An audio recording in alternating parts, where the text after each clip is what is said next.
event, A Place for Everyone. My name is Rachel Geiser, and I'm a member with the League of Women Voters of the Roseville Area Chapter. I want to start off by thanking you all for joining us tonight as we discuss a very important topic, affordable housing. So before we introduce our esteemed panel, I wanted to identify our many co-sponsors for tonight's event. The League of Women Voters chapters in the Roseville area and St. Paul, the Council of Metropolitan Area Leagues, or CMAL, Centennial and Hamlin United Methodist Churches, the National Alliance on Mental Illness Ramsey County, and Catalyzing Community Action Network, or CAN. Thank you, everybody, for sponsoring this. Also, before we begin, I'd like to invite any local officials to stand, state their name and their position if they would. Peter Fisher, State Representative.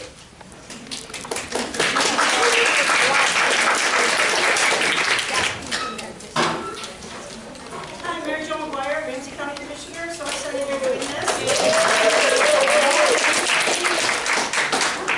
And I bring greetings from our entire board, who wishes they could be here, but they're very excited about this work, and we're happy to see Maria there. So we just, our board wishes they could be here, but I'm glad I can. And I should say one more word about Mr. Fisher. Not only is he a member of my housing committee, but now chairs the Joint Legislative Commission on Housing between the House and the Senate. So I'll be great.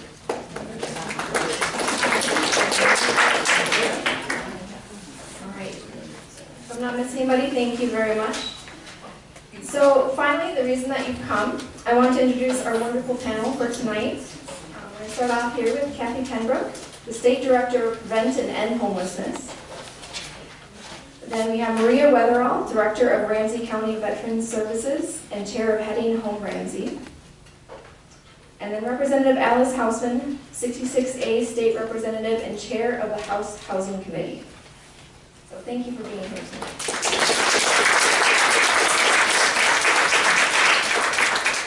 So while the panelists are giving their introductory remarks, think about questions you might have for them. Please jot them down on the white cards that you received when you picked up when you entered. League members have extra cards. Just raise your hand, someone can get that to you.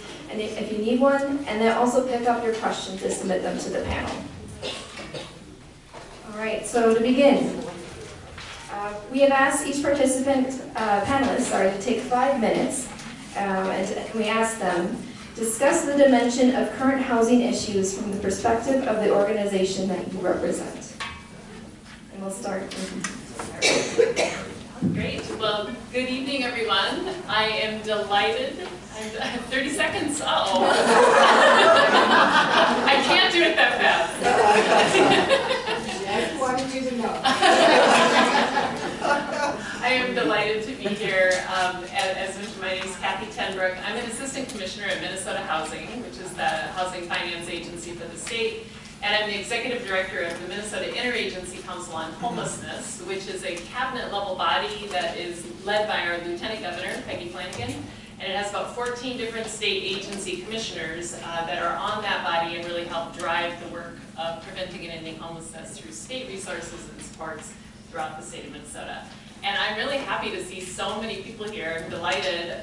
Thank you so much for caring about this issue. And I feel like already if every single person leaves this room and does even just one thing on this topic before session, right, Alice?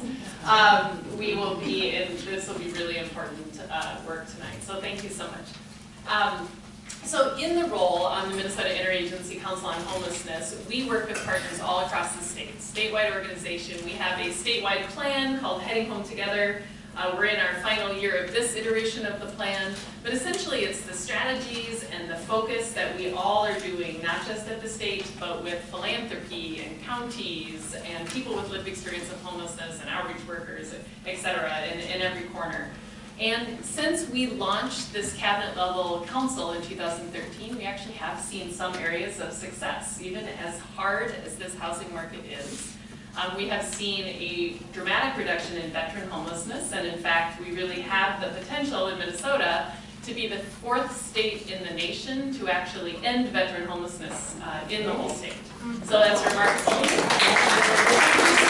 I'm not going to talk in depth about, far better than I can, but it's really been a remarkable effort by so many people, including Maria.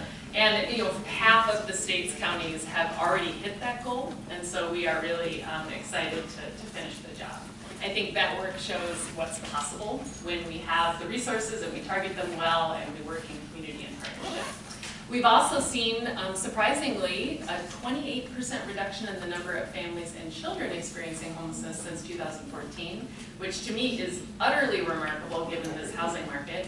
And the reason that's possible is not because the housing market has been easy to navigate, so for sure, but because we've had very intentional investments and support and focus on serving families and children. The legislature has invested in housing dollars, bonding dollars, rental assistance that we've targeted to kids in schools and their families. So it's really made a difference in the lives of many, many families. Now, given that, we also have areas that we are not seeing that kind of success. So you may be very aware that the numbers of people who are sleeping outside in Minnesota has been going up dramatically. Probably most visibly when we had the largest encampment in state history, not last summer, but the summer before. It just closed down 1 year ago in December, that encampment in Hiawatha in Minneapolis. And we have essentially seen a doubling of the number of people sleeping outside since 2014. And people ask me all the time, well, why has that happened? What's going on with that? And the answer is housing. When you have a housing market that is as tight as ours is, and we'll talk more in depth about what that looks like, and it is so out of reach for so many Minnesotans, it is especially out of reach for people with the very lowest incomes and also who may have some other barriers in their lives and chronic health conditions that can prevent them from accessing housing. So that is a big part of the focus of the work that we do. So really quickly, and I think hopefully this just sets the stage for the larger conversation, when we talk about affordable housing, we always obviously have to talk about affordable to whom. Affordable housing means very different things to a family that earns $100,000 versus a family that earns $30,000. And for people experiencing homelessness, which I'm here to talk about, those are all families and individuals at a minimum at 30% and below area median income, so our lowest income Minnesotans, or frankly even far lower than that. A family of 4 in Minnesota, just to give you an idea, that is at that income level makes $30,000 a year. And so for them to be able to afford housing is kind of really where we're targeting our work and our focus. Now, just really one quick stat. So in Minnesota, we have about 180,000 households. Oh, now it is 30 seconds. 180,000 households that are at that income level, at 30% and below area median income. Our housing system has 114,000 units. So right away, we're 65,000 units short. And of that group of units that we have, about 50,000 of those are taken up by people who make more than 30% of the area median income. So there's a supply gap, there's an allocation gap, and we are so far out of reach. And I won't go into anything else I was going to say, because now they're telling me to stop. But when we get to the advocacy part, there are some very concrete things I think we can focus on that can change that dynamic in Minnesota. And so I'm going to yield my time. I've been listening to that impeachment thing on the way over. I'm going to yield my time to Maria. I don't have any time, sorry. What's on? Starting with 30 seconds. Well, thank you so much for inviting me here tonight. And I'm so happy to be able to have a chance to talk to Ramsey County residents. So I'm here with 2 hats tonight. The first hat, my thunder has been stolen. No. I'm the Director of Veteran Services for Ramsey County, and we are an active partner in the work to end veteran homelessness across the state of Minnesota. But of course, our particular focus is our own home ground here in Ramsey County. I actually live in Hennepin, so both of those are close to my heart. And as Cathy mentioned, they've done a great job across the state in many of the continuums in accomplishing that goal of reaching what they call functional zero.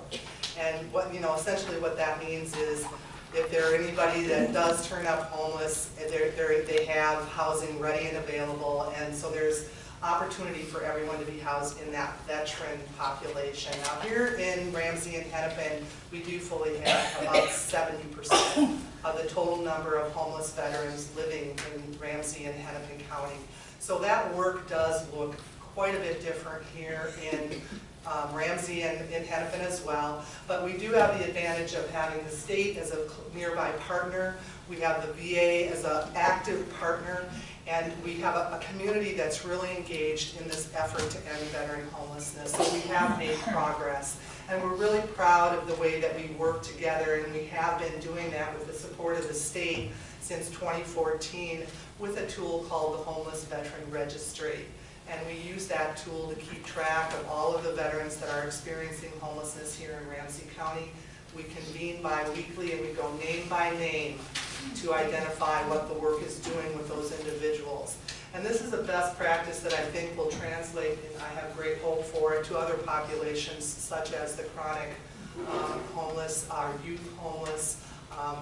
We're very hopeful that we will set a precedent and we'll be able to take some of what we've learned and transfer that across the board to all of the populations that are experiencing homelessness. So my other hat tonight is that I am the current chair of a group called Heading Home Ramsey. So the state of Minnesota and all states across the United States are divided into what they call continuums. The continuums are responsible for bringing in federal and state dollars to the programs and services that work with people that are experiencing homelessness and housing instability.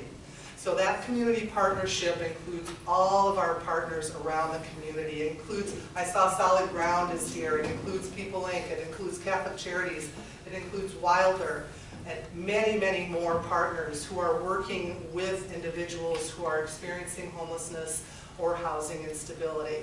And what our work together is seeking to do is identify how we can create a system that will be able to respond to the challenges that the market is providing right now. So as Cathy has pointed out, the number of units available, the number of affordable units available is at a low point. And we have a 2% vacancy rate when a comfortable rate might be is above 5%. So I think the challenges for those that are living on the limited and fixed incomes is tremendous. And we see that across the populations. And we have made progress, we're so proud of that and so happy about that, but it does take the work of all of the community working together. So recently we have convened, I was just telling Representative Hausman about this. We have an opportunity right now to find ways to work more effectively with Heading Home Ramsey, and that is the name of the continuum of care here in Ramsey County, that community partnership of all of those organizations that works to bring in those federal and state dollars. We have just begun the process of merging the Heading Home Ramsey Governing Board and the Outside In Governance Committee. And Outside In is a convening of leaders from the city, from the county, and from our biggest partners, the Public Housing Authority, Catholic Charities, Wilder, and I have 30 seconds.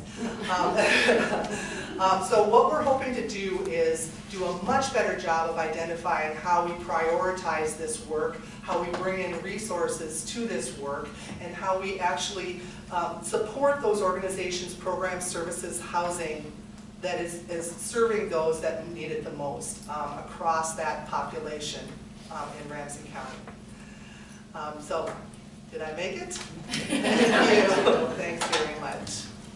So I still get two newspapers, and this morning I went out to retrieve the two newspapers. These are really today's newspapers. And on the front page of the Pioneer Press was this headline: Frogtown advocates criticize proposed apartment complex. Some see 226-unit project as step toward gentrification. And of course in Frogtown, they know what is going to happen to a lot of people in that community if that in fact is the case, that it leads to gentrification. Now, we didn't plan this, but believe it or not, I also have a veteran story. But mine has a punchline that is not too encouraging. This is from this morning's Star Tribune, titled, Homeless Vets Find Shelter, Support.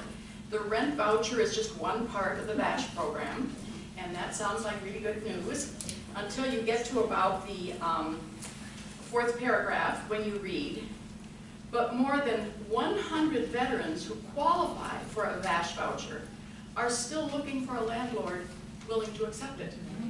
And so there's bad news. So that's I bet you delivered the bad news. now, It is. I'm going to start my conversation with a little bit of the conversation about advocacy, because Beacon, which is one of the faith groups, they've organized 100 faith communities by now and are doing amazing things. I met with them last week, and they observed something similar to this for everyone who qualifies for a Section 8 voucher. So you qualify for a Section 8 voucher. First, you have to find an apartment. But also, there are vastly fewer Section 8 vouchers than people who qualify for them. And so Beacon asks the logical thing. It's not fair. If you qualify, then you ought to be treated equally. And so they're going to propose a bill, and they know it's just for conversation now. They're realists. It's not a budget year. That if you qualify for a Section 8 voucher, there is a rent subsidy program that ties in with that. So we assure everyone is treated equally if that's your income level. They know that is a start of a conversation that has a price tag and that is very, very difficult. But the point is we have to start talking about that. So I'm ending our panel because I talk about some of the political challenges. We know it's good news that everybody's talking about it, but they're all talking about it because the problem is so big. And it's complicated, and it's all over the state. And so solutions are complicated. One of the political challenges we found this legislative session, because a housing committee is relatively new now, we had not done much in this state on tenant protection. And so there were a number of bills this year where we were going to try some of that. You may recall a recent discussion in the newspaper about conflicts of interest that some legislators may have. Well, here's one of my political challenges. On my committee are 3 landlords. The person I negotiate the Senate bill with, the senator that I negotiate the Senate bill in conference committee, is a landlord. And so those conversations about tenant protection, I mean, they were not pretty. There was some fairly shocking debate and discussion around that. So we need to deal with this. Having said that, you know, our state is unlike other states, and like Washington, we're still divided government. But the good news about housing is because it is shared by everyone, virtually all of my bills on the House floor passed with bipartisan votes, and some overwhelmingly. 120 million in housing infrastructure bonds that I brought to the House floor in the regular session passed with 100 votes out of 134. When we finally, after those 3 leaders sat in a room and decided it was going to be half that, I don't know why, because if we have a strong bipartisan vote, why don't we try? In special session, we did 60 million, and that was also a strong 114 votes out of 134. So the good news is that piece is really bipartisan because everyone in the state knows this is a shared problem. Have I been paying attention to your We'll let you know. Okay, there it is. 30 seconds. I just suddenly thought, oh, I'm not. Now, I'll talk a little more about agenda maybe later when we get into advocacy, but the one other point that I wanted to make is what we all know that we have to do, and that is different housing models. And sometimes that's not a bad idea. Some people have started talking about the boarding house, where you really all need, I mean, it would be nice for privacy to have a bedroom and bathroom, but then you share all of the other spaces in the building. And here's the side benefit. You're no longer living in isolation. You're building social infrastructure that allows you not to fight all your battles alone. Thank you very much, everybody. So we're going to move on to the audience questions now. And before we start, I'm going to remind our panelists, and just so you know as well, I'm not going to ask everybody to respond to all the questions, just if they have something that they feel that they would like to talk about in response to the question. And I'm going to give them 2 minutes to answer each question here. And I'm going to start with the first one.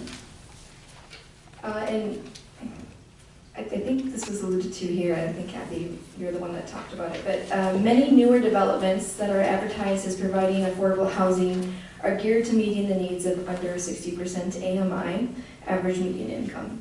So how can developers and municipalities be convinced to focus housing on families in the under 30% AMI? Not that you have to answer it, but just... Do you want me to start and then looking at you too?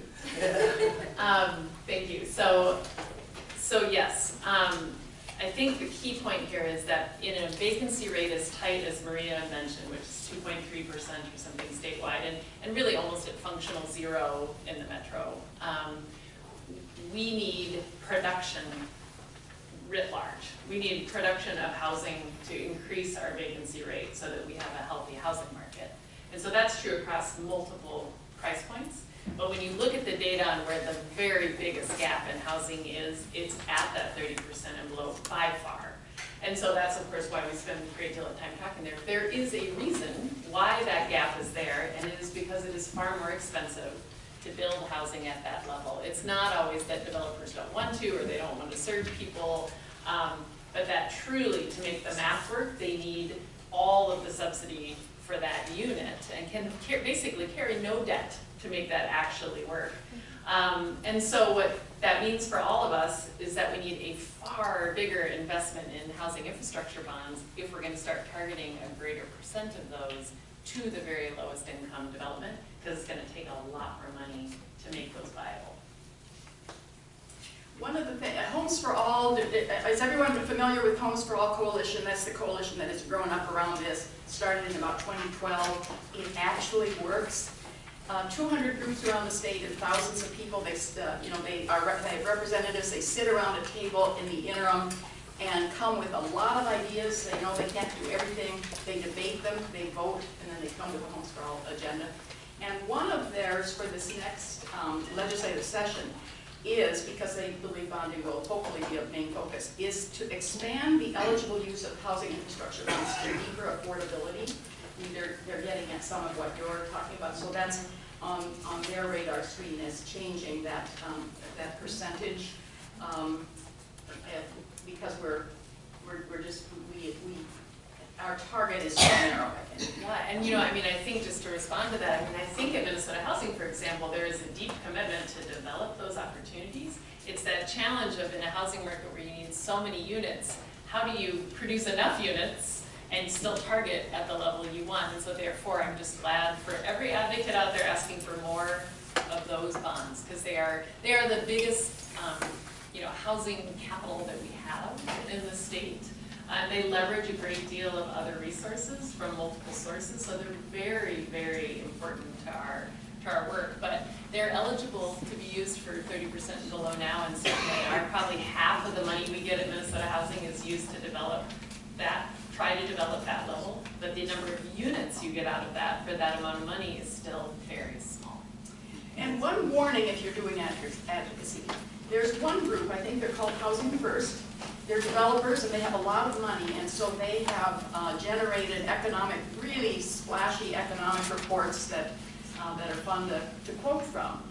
But their premise is, it costs so much to build housing. If we didn't have city regulations, codes, and fees, then we could build this house for much less and it would be much more affordable. We have to really watch for that argument. The cities around the state, including the Coalition of Greater Minnesota Cities, have pushed back on that a bit, but clearly it sounds so innocent. Housing first, and this good economic study, they want to build more houses. But if you look at the solution, I think you're going to get into some of that in your legislation. All right, great. Thank you very much. All right, so this next question. Given that people who qualify for affordable housing usually need support, what specific support services would you suggest be made available? So I'm gearing up with Homes for All talking points, because if you're advocating, that's hopefully the one that. So they had an agenda this year, and we did reasonably well from a percentage perspective. But when you start with a budget that's this small, and you add 15%, you're not really adding much money. So they didn't get everything they wanted in this year, and especially on the DHS side.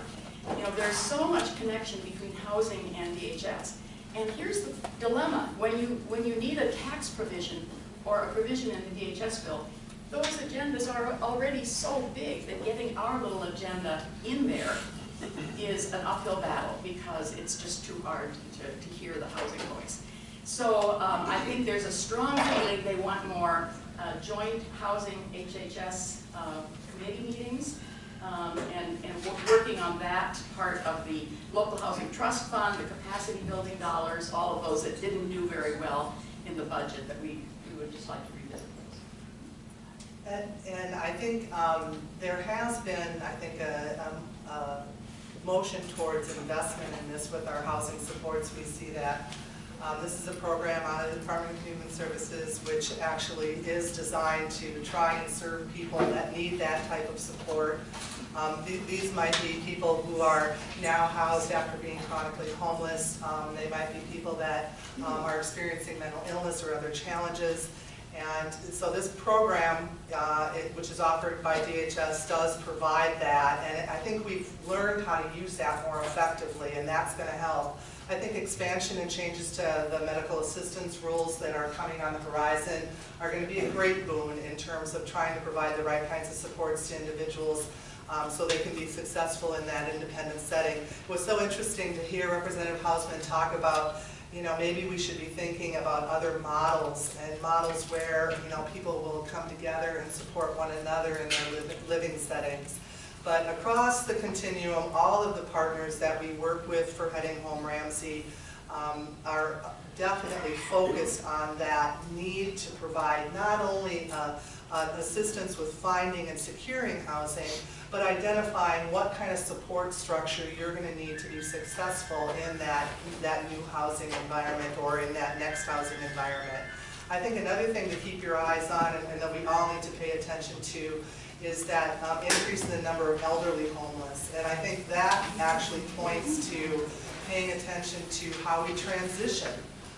And with the demographic of the baby boom and the increasing age of the population, it's just a fact that many of us are going to look out in the future and we're going to have to change how we live. We're going to need more support to be able to live independently as long as we can. And I think we have to be thinking about that all the way along the way as we set priorities as a community on how we're going to work together and we're going to best use those resources that are coming in from the Fed and from the state.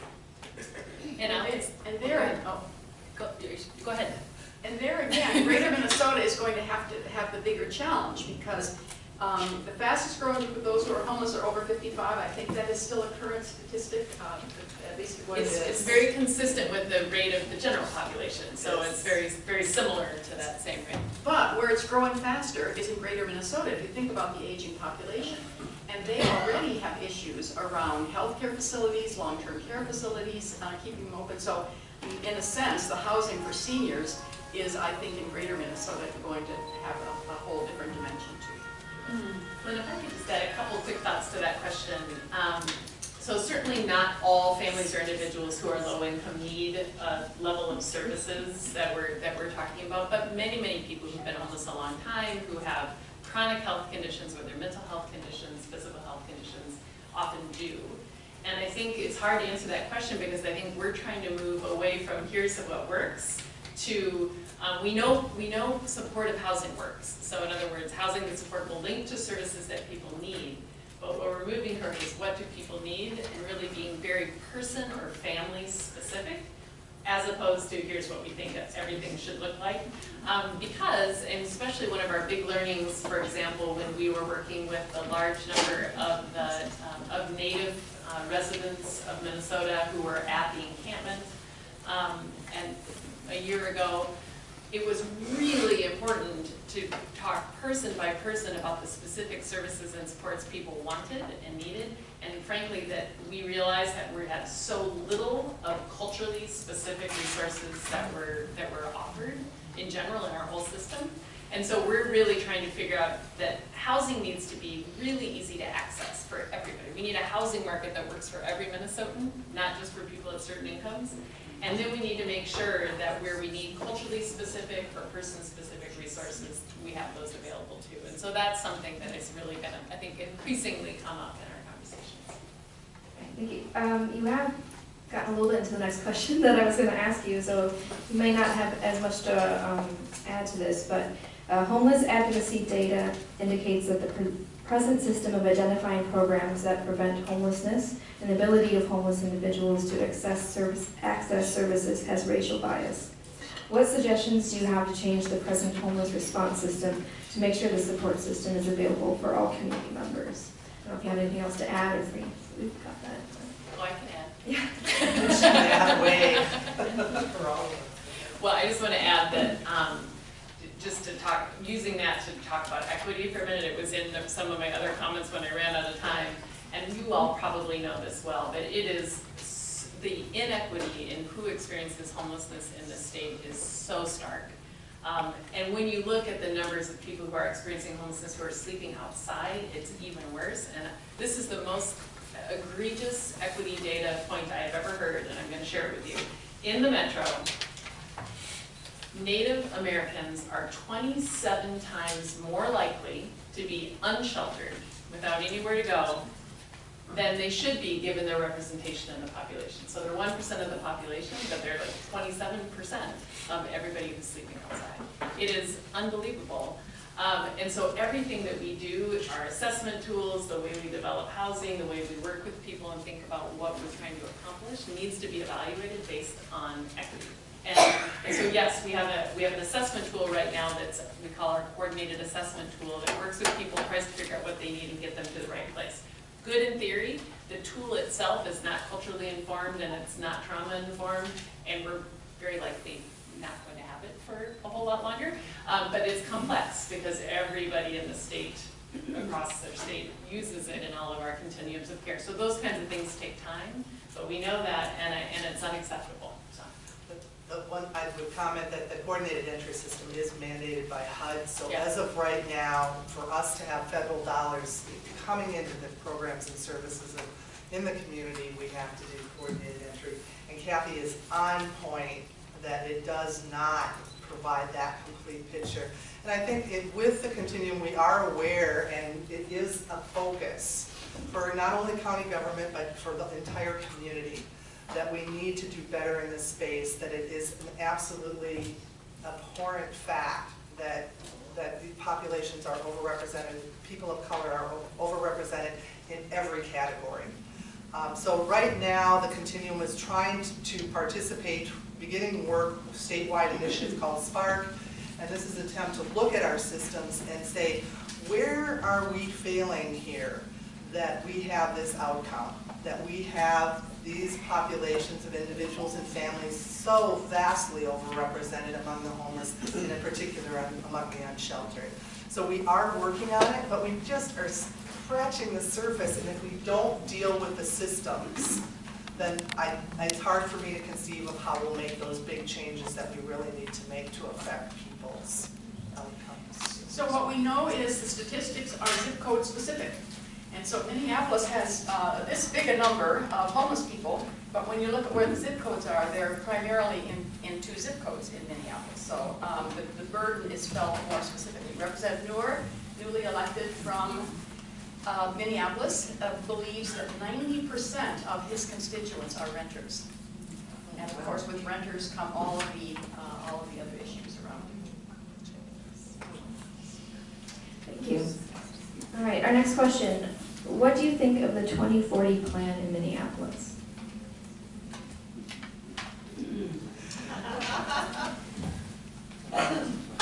I live in Minneapolis, and I know vastly more about the 2040 plan for St. Paul than I know about the 2040. But you know, all I can envision is that if there's a lot of similarities there, and what it predicts is really terrifying. What you still have to be able to do is afford to build one of those fourplexes in every neighborhood. So, you know, my sense is it's going to be kind of like their decision about ADUs, auxiliary dwelling units. Minneapolis decided, unlike St. Paul, that you can build auxiliary dwelling units anywhere. No restrictions. St. Paul has all sorts of restrictions. And at least the last time I checked, only like 1 or 2 had been built.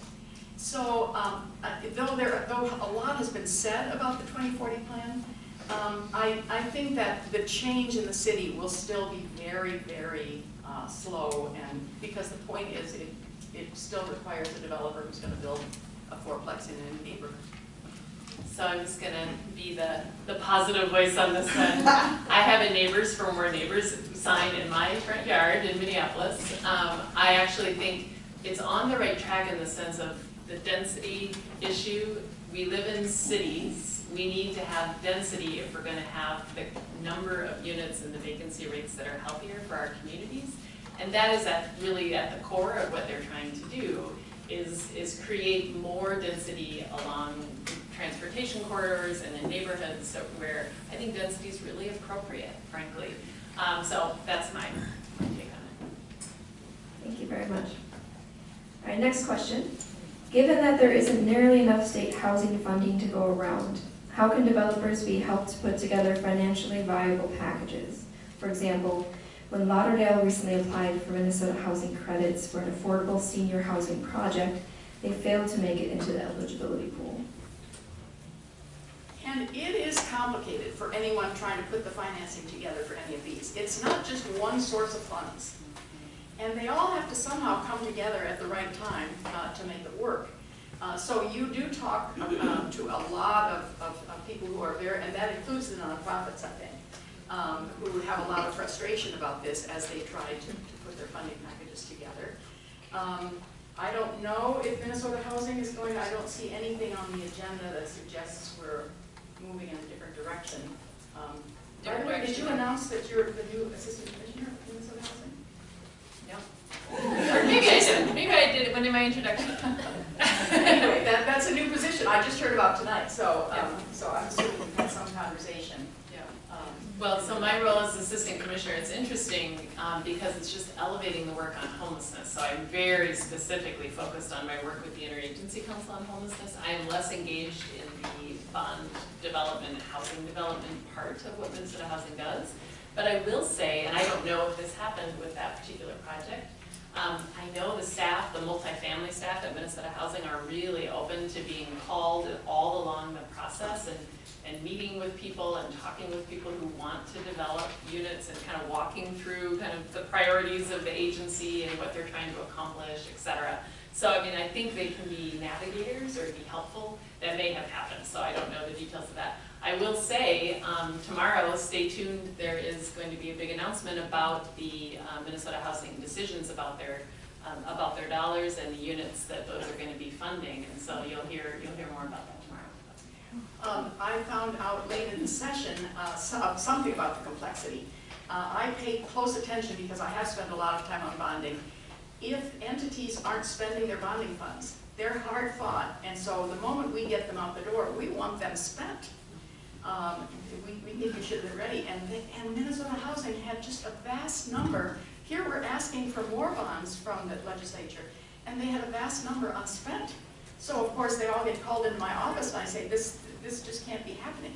And that's when they explained to me that the dilemma about the housing infrastructure bonds and DO bonding is all of this other financing has to be in place first, and then the bonds are the last ones in. So they can't kind of come in until the person has all of this other stuff out. So I was more than a little nervous about why are we not getting this money out the door, but that's something about the complexity. I wish we could find it. I wish we could find it. Okay, thank you. Next question. Are there new ideas or approaches that Minnesota is finding from other states? Yes.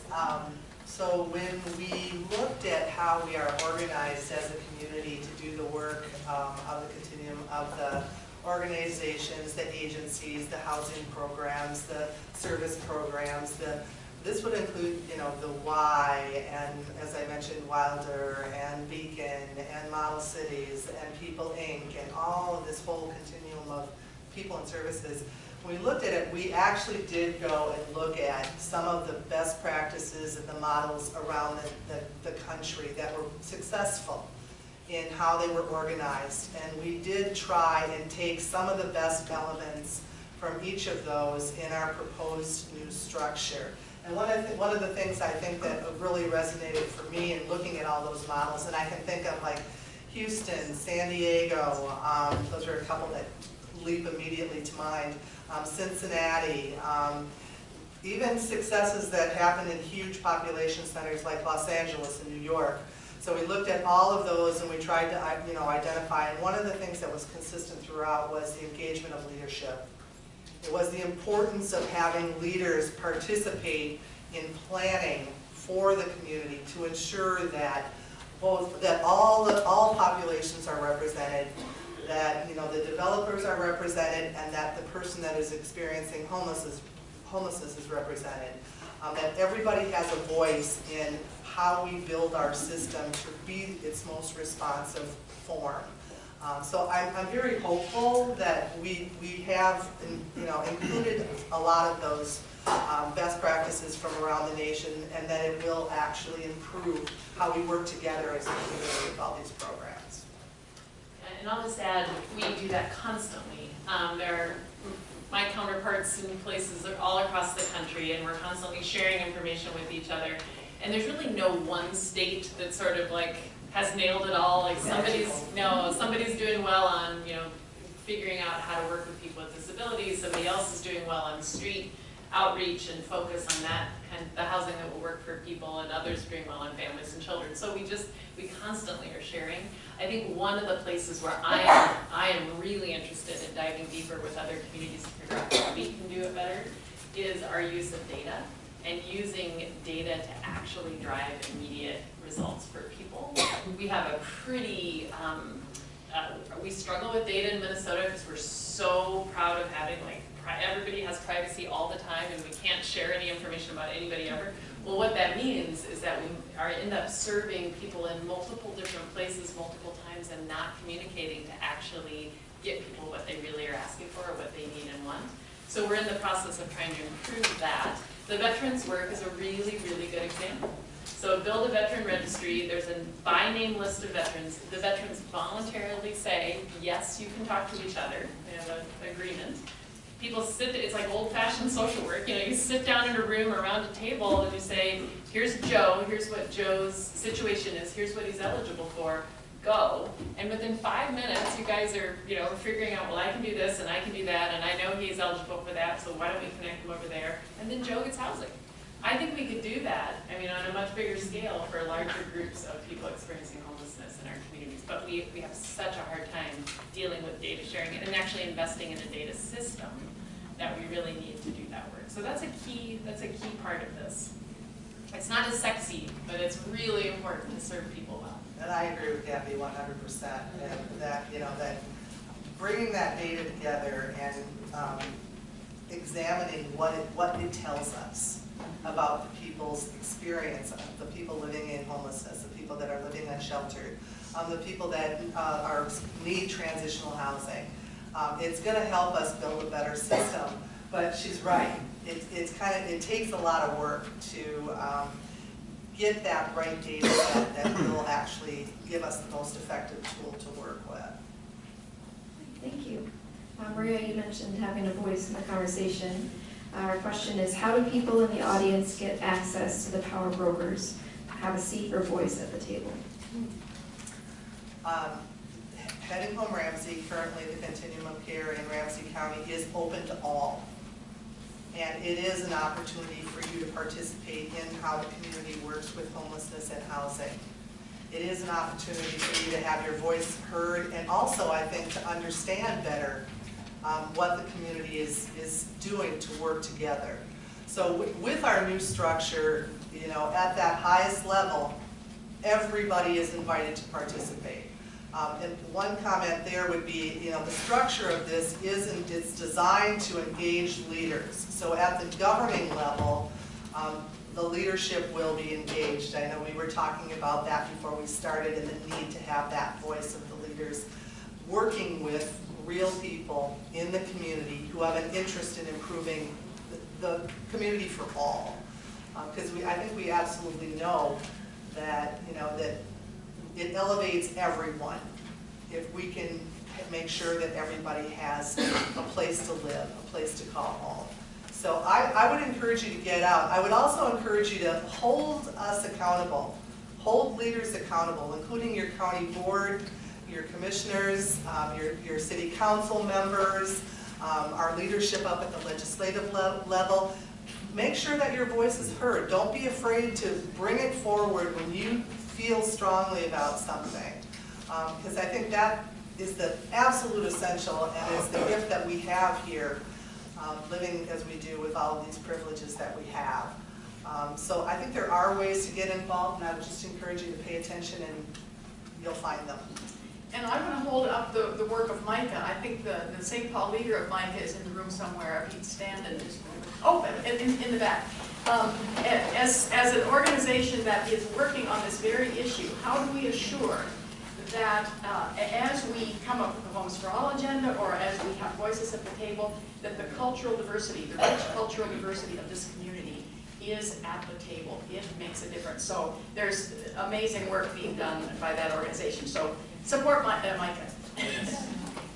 So we have 2 Somalis on the board, and we have 4 African Americans, 2 of whom are homeless currently, and 2 who are in housing, and 2 are working on the second chance for people who have been convicted of felonies because they have a very difficult time. And we also have the former head of the Minnesota Spanish-Speaking Council, and we have the woman who is Somali, but she's also the head of the NAACP in St. Paul. And we've had efforts to work across the Southeast Asian and Somali social service agencies. And that's why I asked the one question about what you got about how do we deal with multi-generational families that they aren't homeless, but they're living 3 generations in a home because they can't afford rent. It's easier to have a house, but then the neighbors don't always understand why they do that. And I'm worried about, we're still going to have a hearing, but I'm worried about that particular issue. They have, in these communities, figured out how not to be homeless. So a number of families share a house, and the children are sleeping, lots of children sleeping in the basement. And not that they want to go on living that way forever, but that enables them to save money so that then a family can buy a house and now they're not homeless. And so it's a transition. They have figured it out. But I don't think we could ever have them sit publicly and talk about this because I'm guessing that the city would say it's illegal. and so there are rules around living in houses just as there are rules about shelters that sometimes limit their usefulness. So at any rate, those are the different views of what it means to avoid homelessness. Yeah, I was going to say, I don't have the exact data in front of me. You might have it memorized, either of you, but it's something like 460,000 Minnesota households are paying more than 50% of their income on their housing. I mean, so it is a miracle that we do not have more people experiencing homelessness. It is really something. The resiliency of families and communities and people working together to prevent that from happening, but just how close so many people are. It's true in greater Minnesota too, that same doubling up. So homelessness in greater Minnesota may look a little different than it does in the metro in many cases, but we still consider families who are double, triple, quadrupled up as obviously very, very, in very unstable housing if it's that crowded. And so I made a request to the governor. I met with the governor. We're looking ahead to the next legislative session. What is the agenda going to be? What are the bills? And I said, well, I talked a little bit about that. You want to end veterans' homelessness. Maybe another goal could be ending homelessness of children. I mean, wouldn't that be a noble goal? I think that might be being discussed. Good. I wasn't quite sure whether it would be. I mean, yeah. it's just not that we can do it, not that we can do it yes, overnight or in a year. But the point is to elevate that. Again, I'm accrediting the work of Beacon. We always worry about not having any 3- and 4-bedroom apartments with families with children. And so Beacon is focusing on it. They've got a project in Plymouth, and they're looking at a couple of others, 3- and 4-bedroom apartments for families. Well, can I just add one thought too? When you said this, this notion too of what it really means to end homelessness might be important, especially, and I know we're not in the advocacy part of this yet, but if you're advocating for this work, you may often hear, as I have for 27 years of my entire life, why are you talking about ending homelessness? That's not even possible. It feels like you're just setting up, failure after failure after failure. Well, the notion is that it doesn't mean that no one ever again will have a housing crisis, but we as a community can say we're going to create a system that prevents that housing crisis from leading to literal homelessness whenever we possibly can. And to Maria's point earlier about veterans, if someone does become homeless, we are quickly connecting them to what they need and supporting them to be able to stay housed. And if we do that, that's what we're talking about. We're not talking about never seeing another person who's experiencing homelessness. We're talking about having a very, very different response in our communities. All right, thank you. Next question. What are we doing to change the eviction and expungement process? Well, we're going to try again this next year. And by the way, here we are not leading the pack in this country. What we're talking about is pre-eviction notice, having more warning before you are evicted. 43 states give tenants more time than Minnesota does before eviction. 43 states have somehow managed to do this. And we had a bill this year that simply, literally, this is what it said. This has to do with, once you get that eviction on your record, then a landlord doesn't want your rent, so let's get it expunged. So we want to limit eviction reporting until a court judgment is rendered. Don't evict until a court judgment is rendered. And they must order an expungement if the defendant prevailed, the parties have agreed to expungement, or upon request of the tenant if the case is settled and the tenant fulfills the terms of the settlement. The order must be expunged. If the case is dismissed, we would have to say all that in statute, and we tried this year, and we couldn't get this because one of the landlords said, well, there have to be consequences. Well, the consequence is homelessness. So we want to start earlier in the process, pre-eviction notices before, and we go back to the expungement reform as hopefully something that will make it easier for people to, once they have their lives back together again. Sometimes it is a single loss of a job or a single health care issue, and then you're homeless. And then if there was an eviction, it's on your record forever. So we'll try again this year. I would comment that here in Ramsey County, we are trying to think about this, and I'm talking about Ramsey, the big R, the big red R.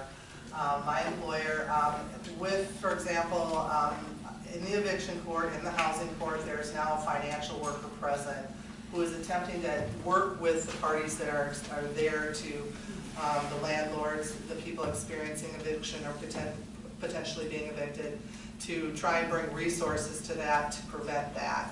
So they're really, I think that's an example of how government can do better with trying to meet it where it's happening and stop it. Because once you have an eviction on your record, you're going to carry that forward with you for a long, long time. And in this current market, it's a barrier. It's one of the barriers that can prevent you from securing housing. I think another thing is if we can do more effective use of data, this is another point here, just the cost of homelessness, the cost of having somebody have to live unsheltered or using systems, going to emergency rooms, being approached by the police because they're in encampments, cleaning up encampments, et cetera, et cetera, et cetera. The cost is immense. And I think you could bring a lot of political pressure to bear if people understood that for every person that experiences homelessness, it is an expense, a burden that we all bear as taxpayers. And is that how we really want to invest dollars in our community? Wouldn't we be better if we just figured out a way to improve the rules that guide landlords and guide evictions and guide expungements. I mean, how in the world can there be 43 other states that are doing better in this space than we are, when really it impacts people, children, the elderly, and it can make such a difference. The data tells it though, it costs a lot more to the system for people to be homeless or even experiencing housing crisis than it does to try and support them in stabilizing in housing or maintaining their housing. And then it drives them further into debt. As you get these tutorials to deal with a bill, you always learn something. So I learned the difference between emergency and non-emergency court fees. They're not equal. So it costs roughly $70 to file a rent escrow, set by law. And if a tenant has a really serious emergency, like no heat in the winter or being locked out by the landlord, the tenant has to pay the full filing court fee of $300. So a non-emergency is $70. An emergency one is $300. They're never going to have that $300 to do. And so, I mean, that's what drives them further, further down the. So we, the deepest in poverty pay the most. Thank you. With 100 units of affordable housing lost every day in Minnesota, how can we increase the public will to support affordable housing in every community?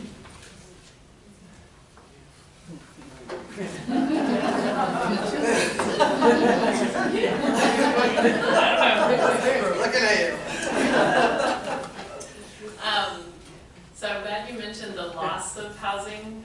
It's a really important part of the advocacy story too, which is that it is true that we essentially lose as many units of affordable housing each year than we actually create, because there are existing affordable units in communities that we typically call naturally occurring affordable housing, or NOAA. You've probably all heard that, where somebody will come in, buy a building, renovate, add granite countertops, raise the rents, and the people who live there, often for sometimes 2 decades, then can't afford it and have to leave, and that's what leads to a lot of homelessness and certainly a lot of loss of housing. I mean, I think, and this is getting a little bit into the advocacy conversation, but I think the key to increasing public will is to really diversify the messengers of how important housing is. It's one thing if the 3 of us talk about it, we talk about it all day long. It's another thing if a really diverse group of community partners from all across the state, in every district of the state, talks about how affordable housing is critical to the health of their community, whether it's an employer who's desperate for employees, whether it's schools that are desperate to have stability so they can actually teach their children, whether it's colleges or just law enforcement. And that's something that I'm experiencing now. A lot of law enforcement coming to the table, really working with us to try to figure this out, because they are desperate for support. They're spending way too much of their time trying to figure out homelessness. So I think the diversity of the partners and the voices is a huge part of creating it reminds me of the marriage equality, conversation too, like just people all over the state of all different backgrounds talking about love is love and what it means to just be in community and connection to each other and how that changed the conversation. I sort of feel the same way about this, that we also have to move away from the idea that somehow people experiencing homelessness are any different than every single other Minnesotan. And right now they are. Right now there are those people who, have no connection. Whenever if I had a PowerPoint I would show you, I have a picture that I always end almost all my conversations with. It's a picture of a woman. She is completely beaten down, sitting on a park bench with her, it's very stereotypical, her stuff, her big cart full of stuff. And her name is Fern. She was 65 years old when that picture was taken. She had been homeless in Minneapolis on the streets for a couple of years. Prior to that, she had a full-time job. She worked in the service industry. She had a very traumatic experience in her life and some serious mental health crises. She ended up coming in and out of the hospital, living on the streets. She got connected to an outreach worker. They developed a relationship, they built trust, and then she moved into housing. So then my last slide is a picture of Fern now. And Fern looks like Representative Hausman. You know, truly, like just, no, you wouldn't have ever imagined that this woman looked like what she looked like. And I always end by saying that's what ending homelessness means, and that's what it looks like. And it's so powerful because I think people don't connect the humanity of every single person that we see. Nothing else in life goes well if you don't have a safe place to sleep at night. The person I always hold up on saving naturally occurring affordable housing is Alan Arthur from Aon. And several years ago, he told me that his problem, he's just brilliant at finding it and trying to save it and keeping it affordable. But a few years ago, he said, that's what I try, but I lose so many because the developer can afford to pay cash and I can't. Well, I saw him recently and said to him, I've been quoting that often. Well, guess what? It's changed a little bit. He said, people are starting to come to him because they know he has a certain skill around this issue of saving buildings. And so what he told me several years ago would perhaps be not quite so true today. So I think I am generally, though the problem is big, I am generally hopeful because you're all here, you're working hard, Micah is working hard. It's a bipartisan issue at the legislature because the problem is so great. So I'm generally hopeful. That does not mean that we don't have a lot of hard work to do because it, housing affects the health of the family, it affects the education of the child. There's just so many interconnections that we don't give up on. Okay, great, thank you. We have had a few questions relating to this here, and stems off what we were talking about. How do we take what worked for veterans and apply it to family housing, zoning, financing, anything to learn? Well, I'm not sure that it's very much different. We still use the same models. I mean, this one, the VASH program, that too is permanent supportive housing. They have all of the supportive services around it. You don't just get a place to live. They help you with all of the other pieces that have to be put together. And that's a model that all of the nonprofits use. So I think there's more similarity than difference in terms of our approach. The difference is federal investment. Yes. It is the only population where we have ever received an increase in federal dollars to target a result for homelessness. And it's because it's a bipartisan demographic. So there's bipartisan agreement that no veteran should be experiencing homelessness in our country. And because of that, we saw a dramatic increase in the amount of rental assistance that came to communities all across the country in the form of what they call a Veterans Affairs Supportive Housing Voucher, so a HUD-VASH is what they call it. And essentially it is the key, it's the solution. It's a housing voucher that makes housing affordable. So you only pay 30% of your income, federal Section 8 housing voucher for veterans, and it's linked to the services that people need from the Veterans Administration. Now, the only reason we haven't finished the job and ended veteran homelessness is because we don't have enough housing and enough landlords willing to accept that package. And we do have some veterans who aren't necessarily 100% eligible for that package. So there's some of that too. But I think that's solvable. It's the landlords' willingness to rent to people and the availability of housing to even use that model. So yes, we can do it. There's no reason we can't do it for children, for families, for youth, for seniors. We can do it for absolutely every population. We need the rental assistance or the housing and the services to link to it when necessary. And I would agree with that. I think Cathy's right. Federal investment is key to the success of the work with veterans. And one of the things that is notable is that the HUD-VASH program, which is built around a whole case management model, actually exists in the VA medical center system. So they were smart. They realized that this is where this belongs, where there would be access to all of the right supportive services for people that might get this voucher. I think one of the things that's really key to the work that veterans have done is the engagement of all of the partners. So understanding that you need a network that works together and has all of that motivation focused in on serving this population if you want to make that incremental progress. And you know, veterans are different. The veterans on the registry do include Guard and Reserve members. They do include people that maybe didn't get out of the service with the best discharge, and they can't be enrolled with VA medical. So we need our partners to actually help us with that work. And I think that coordination that the veteran, it's actually pervasive throughout the work. It's not just in housing.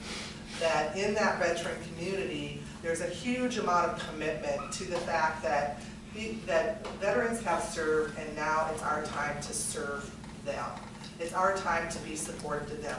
Oddly, that population is they're absolutely kind of stubbornly independent, and they will constantly, and this is universal among veterans, say that if somebody else needs it more, then I don't want to take it.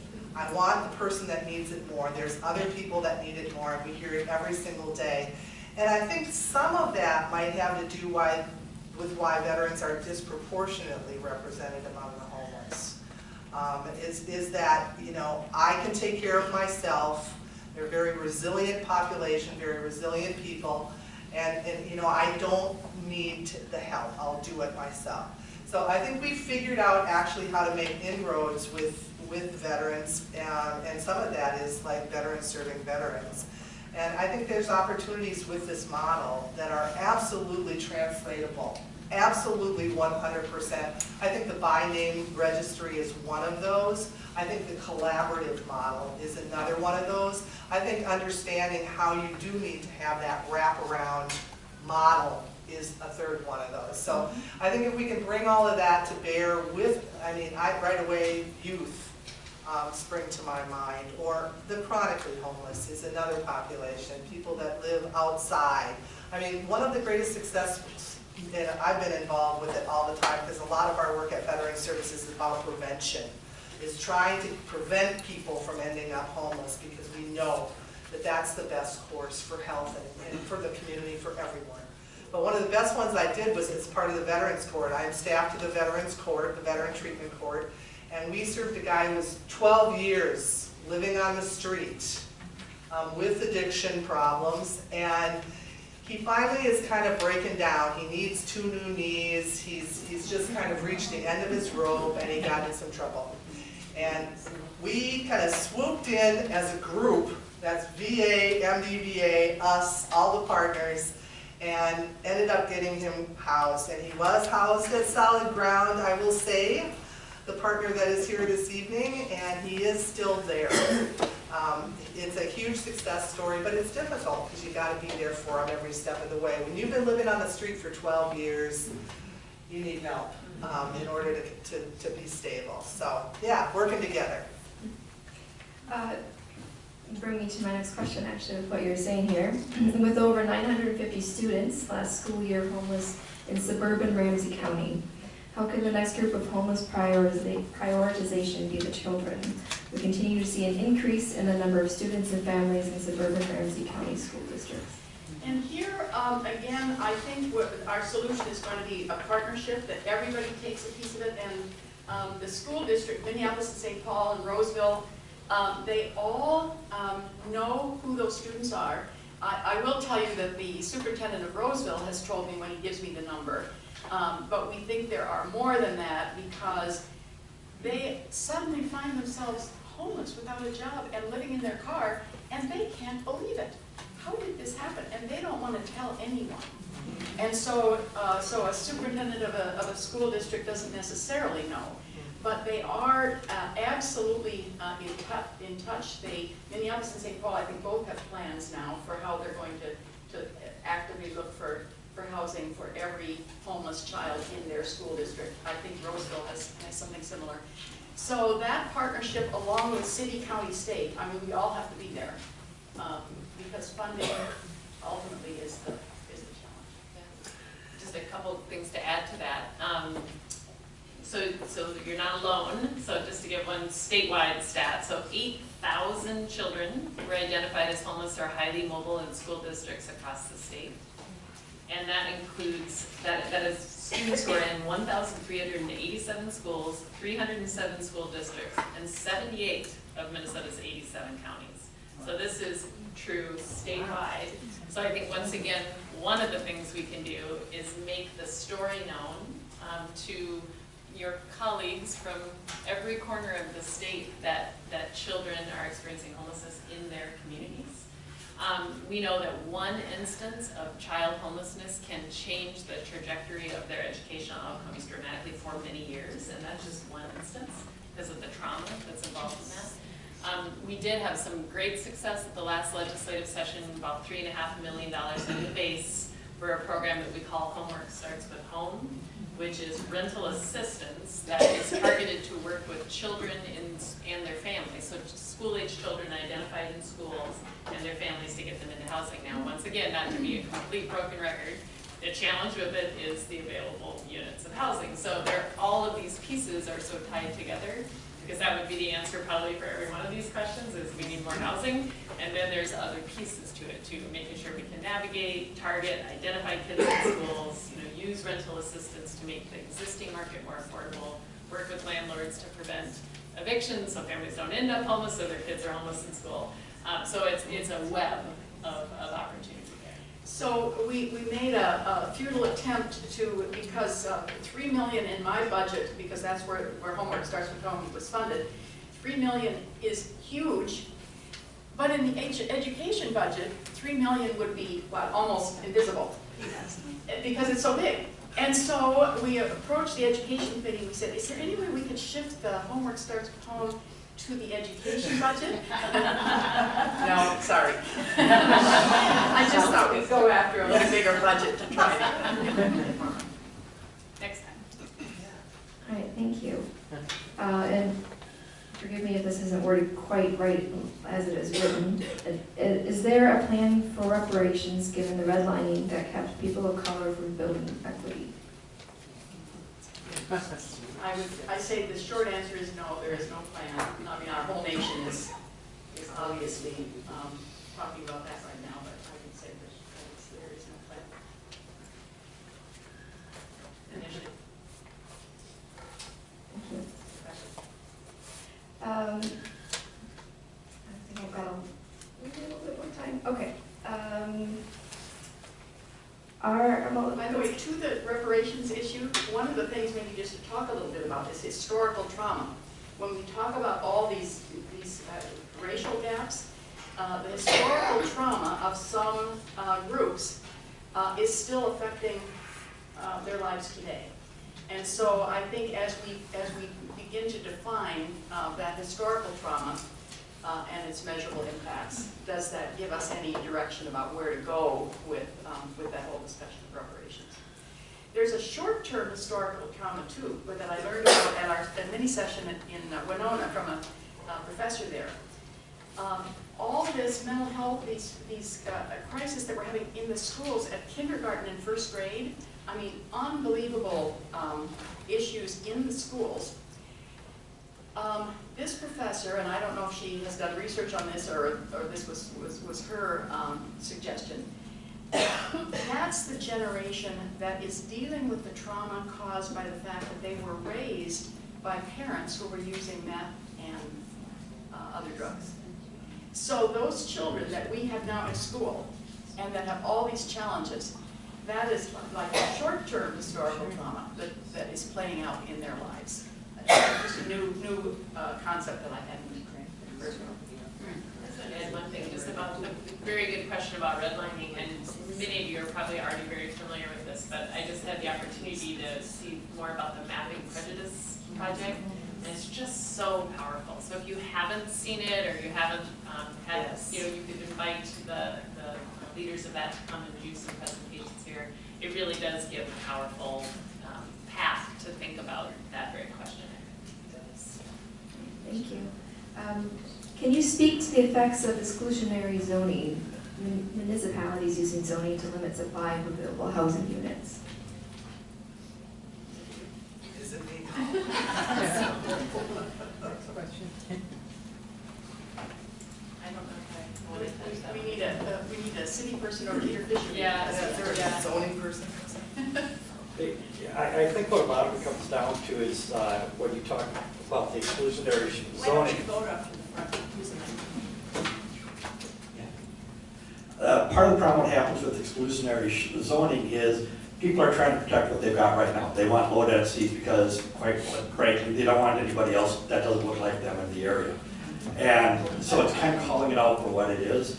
And what it comes down to is many times your city councils want to do the right thing. They want to increase densities. They want to be able to get more diversity in there. But until they've got people in the community saying, we want this there, you know, and put this as a priority, you're going to have trouble getting some of these things to change. Because what happens is if the city council doesn't have the support to do these things, they're voted out, the next people are put in, and they go even farther the other way. That's kind of where it is. It starts at the restaurants.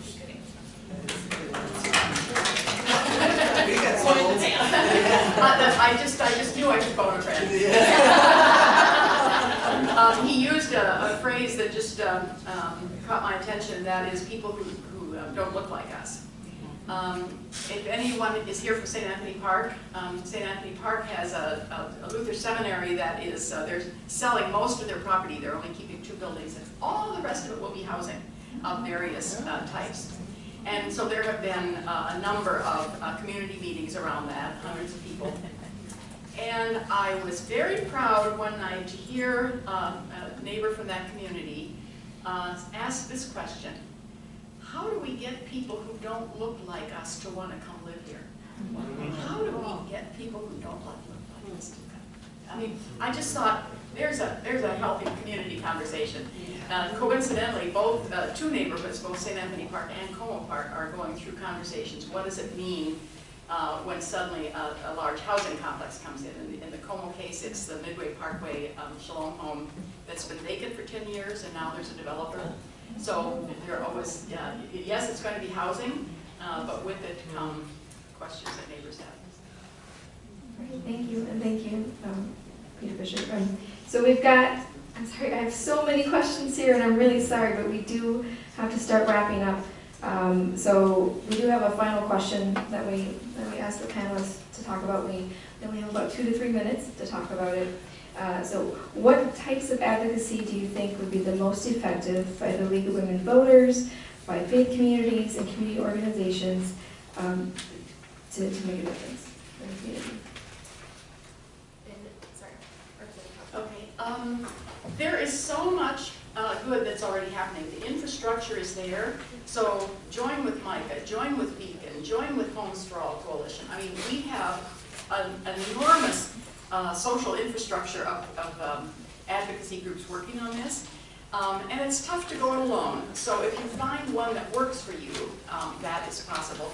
But the other thing is, if you're just sitting alone in your house, you can still pick up the phone or get the computer or the email. And I always say, everybody should write 3 people. Everyone should weigh in with the governor. Everyone should weigh in with the Speaker of the House. And everyone should weigh in with the majority leader in the Senate. Because those were the 3 that sat in the room that cut housing infrastructure bonds from 120 to 60. And so they're going to, unfortunately, the way these things sometimes work, at the end of a session, those 3 go into a room. So they should know how all of the state of Minnesota. So that's my one thing that you can do all by yourself. Otherwise, find a group. I would say that each of us has a kind of unique personality and a unique approach, and I think sometimes it's more.